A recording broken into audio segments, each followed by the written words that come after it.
ಉಫ್, ಏನಿದು ಈ ಥರ ಕೆಟ್ಟ ಕನ್ಸು ಬೀಳ್ತಲ್ಲ. ಅಮ್ಮ ಬೇರೆ ಕನ್ಸಲ್ಲಿ ಬಂದಿದ್ಲು, ಭಯ ಆಗ್ತಿದೆ.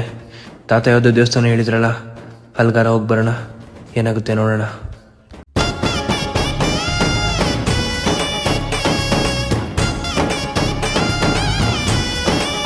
ನಾವು ಇವತ್ತು ತಾಯಿ ಚಾಮುಂಡೇಶ್ವರಿ ದರ್ಶನ ಮಾಡೋಣ ಅಂತ ಗೌಡ್ಗೆರೆಗೆ ಬಂದಿದ್ವಿ. ಇಲ್ಲಿ ದೇವಿಯ ಮುಂದೆ ಶ್ರೀಚಕ್ರ ಇದೆ, ಅದಕ್ಕೆ ಪೂಜೆ ಮತ್ತೆ ಕುಂಕುಮ ಅರ್ಚನೆ ಮಾಡಿಸೋದ್ರಿಂದ ನಮ್ಮ ಕಷ್ಟಗಳೆಲ್ಲ ಪರಿಹಾರ ಆಗುತ್ತೆ. ನೀವೇನಾದ್ರೂ ಇಲ್ಲಿ 7 ವಾರ ಭಕ್ತಿಯಿಂದ ಬಂದು ಕೈ ಕಟ್ಟಿದ್ರೆ ನಿಮ್ಮ ಎಲ್ಲ ಕಷ್ಟಗಳು ನಿವಾರಣೆ ಆಗುತ್ತೆ. ಏಷ್ಯಾದಲ್ಲೇ ಅತಿ ದೊಡ್ಡ ಪಂಚಲೋಹ ಪ್ರತಿಮೆ ಇರೋದು ನಮ್ಮ ಚನ್ನಪಟ್ಟಣ ತಾಲೂಕಿನ ಗೌಡ್ಗೆರೆಯಲ್ಲಿ. ಇಲ್ಲಿ ಬಸಪ್ಪನ ಆಶೀರ್ವಾದ ಪಡ್ಕೊಂಡ್ರೆ ನಿಮ್ಗೆ ಇನ್ನಷ್ಟು ಒಳ್ಳೇದಾಗುತ್ತೆ. ಹಾಗೆ ವರ್ಷಕ್ಕೆ ಒಂದ್ಸಲ ಗೌಡ್ಗೆರೆ ಚಾಮುಂಡೇಶ್ವರಿ ದೇವಸ್ಥಾನದಲ್ಲಿ ಲಕ್ಷಾಂತರ ಜನ ಸೇರ್ತಾರೆ. ಇದೇ ಆಗಸ್ಟ್ 12ನೇ ತಾರೀಕು ಭೀಮ್ನ ಅಮಾವಾಸ್ಯೆ ದಿನ ಪ್ರತಿಯೊಬ್ಬ ಭಕ್ತಾದಿಗಳಿಗೂ ಚಿಕ್ಕ ದೇವಿಯ ವಿಗ್ರಹಕ್ಕೆ ಹಾಲಿನ ಅಭಿಷೇಕ ಮಾಡೋ ಅವಕಾಶ ಸಿಗುತ್ತೆ. ಹಾಗೆ ನೀವು ಏನೇ ಬೇಡ್ಕೊಂಡ್ರು ಆ ಆಸೆ ನೆರವೇರುತ್ತೆ. ಹಾಗೆ ಎಲ್ಲ ಕಷ್ಟಗಳು ದೂರ ಆಗುತ್ತೆ. ಇದೇ ಆಗಸ್ಟ್ 12ನೇ ತಾರೀಕು ನಾವು ಬರ್ತಿದೀವಿ. ಯಾಕೆ ಅಂದ್ರೆ ಈ ಒಂದು ದಿನನ ಮಿಸ್ ಮಾಡ್ಕೊಂಡ್ರೆ ನೀವು ಮತ್ತೆ ಒಂದು ವರ್ಷವರೆಗೂ ಕಾಯ್ಬೇಕಾಗುತ್ತೆ. ಅಮಾವಾಸ್ಯೆ ಹುಣ್ಣಿಮೆ ದಿನ ಇಲ್ಲಿ ಭಕ್ತರ ಸಾಗರನೇ ಇರುತ್ತೆ. ಹಾಗೆ ಇಲ್ಲಿ ಬಸ್ ಫೆಸಿಲಿಟಿ ಕೂಡ ಇದೆ. ಹಾಗೆ ಈ ಒಂದು ದೇವಸ್ಥಾನದಲ್ಲಿ ವರ್ಷದ 365 ದಿನಗಳ ಕಾಲ ಅನ್ನದಾಸೋಹ ನಡೆಯುತ್ತೆ. ಇನ್ನು ಯಾರು ತಾಯಿ ದರ್ಶನ ಮಾಡಿಲ್ವೋ ಎಲ್ಲರೂ ಬಂದು ತಾಯಿಯ ದರ್ಶನ ಪಡ್ಕೊಳ್ಳಿ.